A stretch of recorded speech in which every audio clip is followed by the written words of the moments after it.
The British Empire rolled oceans. Its ships crossed continents. Its merchants controlled trade. Its armies redrew maps. But in West Africa, something strange happened. For years, the empire could not pass a single road. Between the port of Lagos and the Yoruba interior stood a kingdom called Ijebu, and the Ijebu refused to open the gate. Merchants complained, officials negotiated, envoys issued warnings. Nothing worked. For years, the most powerful empire on earth was stopped by a kingdom most of Europe had barely heard of. Until one day, the British decided the road would open. By force. I tell stories history softened. Subscribe if this kind of truth matters. To understand why the British were frustrated, you must understand the geography. The Ijebu Kingdom sat in a position few states in West Africa ever controlled so effectively. Between the coast and the interior, trade from Lagos to cities like Ibadan, Oyo, and beyond passed through Ijebu territory. Palm oil, kola nuts, textiles, caravans, merchants, all of it moved through roads the Ijebu monitored carefully. The kingdom did not merely participate in trade, it regulated it. Foreign traders paid duties, access was restricted, and British merchants hated it because control of trade routes meant control of profit, and profit was the real engine of empire. From London's perspective, the situation looked temporary. Everywhere else, expansion had followed a predictable pattern. Pressure local rulers, sign treaties, deploy diplomacy backed by force, then expand administrative control. It had worked repeatedly across West Africa. So British officials assumed the Ijebu situation would resolve the same way. Negotiation would eventually bring compliance. But that assumption misunderstood something fundamental. The Ijebu leadership was not negotiating from weakness. They were defending a system that worked. The Ijebu Kingdom was not an accidental obstacle. Its political structure was disciplined. The Awujale, the king of Ijebu, ruled alongside powerful councils and chiefs. Authority was distributed.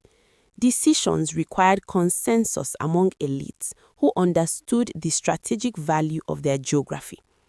Military organization was prepared for defense.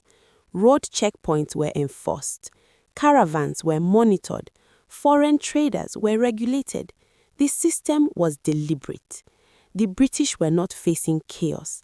They were facing a state that had already calculated the consequences of empire and chosen resistance. Eventually, British patience ran out. By the early 1890s, British officials concluded that negotiation had failed. Merchants demanded access.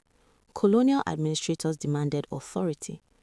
The Ijebu blockade of trade routes was no longer tolerated. Diplomatic pressure escalated. Warnings were delivered. The Ijebu leadership still refused. They believed their defensive positions and military organization could withstand confrontation. This was their miscalculation, because by the 1890s, the nature of warfare had changed dramatically. Empire had acquired new tools, and one of them would soon arrive at the gates of Ijebu territory. In 1892, British forces launched an expedition into Ijebu territory. What followed became known as the Ijebu War. But the war was not long. The British deployed Maxim guns, early machine guns capable of firing hundreds of rounds per minute, against defensive forces prepared for conventional combat. The technological gap was devastating. Ijebu resistance was fierce, but the battlefield had changed. Within days, British forces advanced toward the capital, the city of Ijebu Ode. The kingdom that had blocked imperial expansion for years was suddenly overwhelmed by industrial firepower.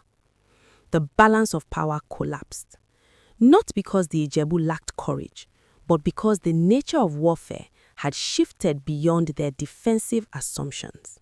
After the British victory, the consequences were immediate.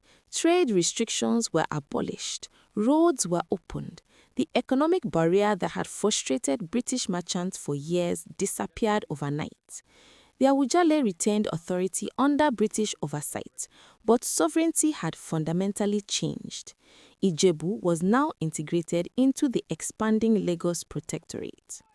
The British framed the conflict as necessary, a step towards stability, a correction of obstruction. Empires rarely describe their actions as conquest, they describe them as progress. But the consequences extended far beyond the battlefield. The fall of Ijebu opened the interior to colonial administration. Trade routes expanded under British control. Political authority across Yoruba land began to reorganize under colonial structures. The resistance that had delayed imperial expansion for years was gone. Historians debate aspects of the conflict, the internal politics, the diplomatic failures, the military decisions, but the structural reality remains clear. The Ijebu Kingdom had slowed the expansion of empire, and that delay mattered, because resistance, even when eventually defeated, changes the timeline of power. Today, the story of the Ijebu resistance is often overshadowed by the larger history of colonial expansion. Empires tend to remember victories, not obstacles. But for years, the Ijebu Kingdom forced the British Empire to stop at its borders, to negotiate, to calculate, to reconsider. And that alone disrupted the myth of effortless expansion. Power prefers smooth narratives. History rarely provides them. The British eventually opened the road, but they did not forget how long it took, because resistance leaves a mark, even when it fails. The Ijebu Kingdom could not permanently stop the empire that arrived with industrial weapons and global resources, but it forced that empire to confront something it disliked: delay, defiance, and the realization that not every road inland would open quietly. Empires measure success in territory. History measures it differently. Sometimes the most important victories are the years a smaller power forced a larger one to wait. Power is never as permanent as it believes. More stories like this,